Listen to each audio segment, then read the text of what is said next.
like self-advocacy.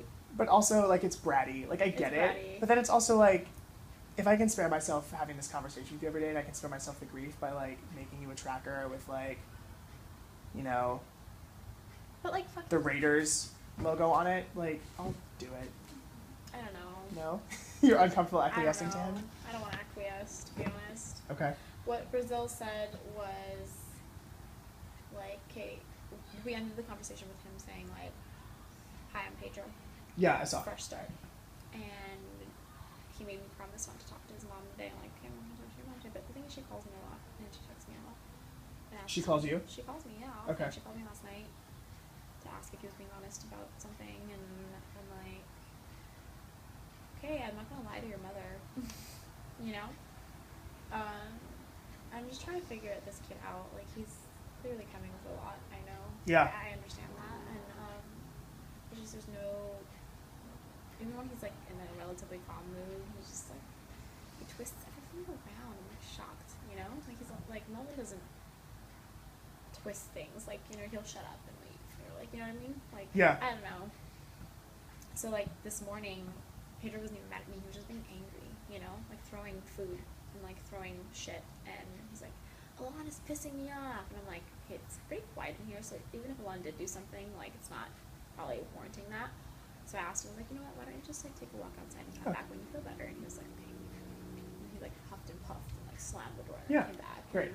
Do it. Like, Gilberta and Sandra were just like, they came up to me and they're like, he's only like that because he's bad at literacy. And I'm like, you guys are so wise. Yeah, like, that's true.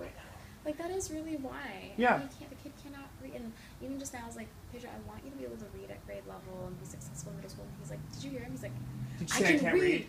He's like, you think I can't read? Yep. Like, he always does that. Always. Like, that's not what I said. Yeah. Like, trying to get you to understand why, like, he just, and the moment he comes in here, I hate literacy, I'm gonna go sit with Miss Lee. Really? The moment you got in after lunch? Like, for real? So, I don't know. I really don't get how to work with him, to be honest. Like, he's really, like... Yeah, I mean, like, this is... mother, and, like, I'm just like, what do I do? This kid, like, he's crazy behind. Yeah. You know? Like, I think we need to make this for him a, like, safe spot. Yeah. I think what is increasing his anxiety is, this is going to sound like backwards, but how easy it is for him to, like, introduce destabilization into your space.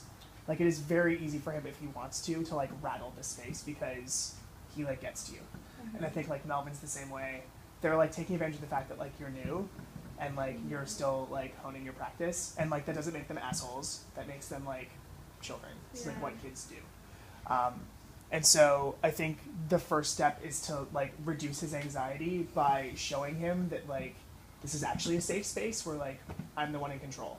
Like, you do not have to worry about controlling, like, the air in this room because, like, I will do that. Yeah. And so if you come in and you're like, hey, like, I fucking hate literacy, you can be like, okay, you can leave, and then we'll just do this later. Fuck, no, I won't. Okay, bye. Or you can stay. That'd be great. Happy to have you back when you're ready. And then all the kids are like, damn. Like, Mr. Neal's, like, not rattled by this. And then, like, he leaves. And you can be like, yeah, there's obviously going to be, like, a massive consequence for that later. Like, don't worry about it.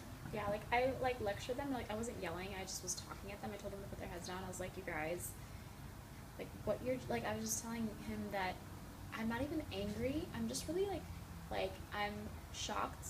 And, like, I told him, I was like, it hurts as a person, you know, and I, like, think that you need to understand that. Like, that's what scares me, is that you don't get that, you know, and I, like, gave him this whole talk about that, and, like, I didn't want to be, like, crazy emotional, because I wasn't. I was mad, but I was, like, trying to keep my, like, I wasn't, like, going crazy or anything, or making a show out of it, so I, like, just walked out, because I was like, I don't want to start screaming. And yeah, I think that instinct is good, and you want to, like, flex that muscle as much as you can. Yeah. Like, I think even, I see where you are, and, like, you want to communicate to kids how it makes you feel, which I think is really smart. I would do that on, like, a one-to-one basis, though, with Pedro, like, when he's calm, with whoever, when they are calm, so that you're not broadcasting to the rest of the kids, like, hey, like, how my day goes is, like, wholly determined by, like, y'all's emotional state. That's just it feels uncomfortable. It'd be like me, I really hate flying, and it's like, if my being nervous made like the pilot nervous, like I would never get on a plane, Yeah. right? Like, Yeah. and so, like, what makes me calm is like when I see like the pilot like joking around with the stewardess, or like, you know what I'm Yeah. saying? So it's just like you have to present calm, Yeah. and it's so hard. Yeah. It is the hardest part of our job.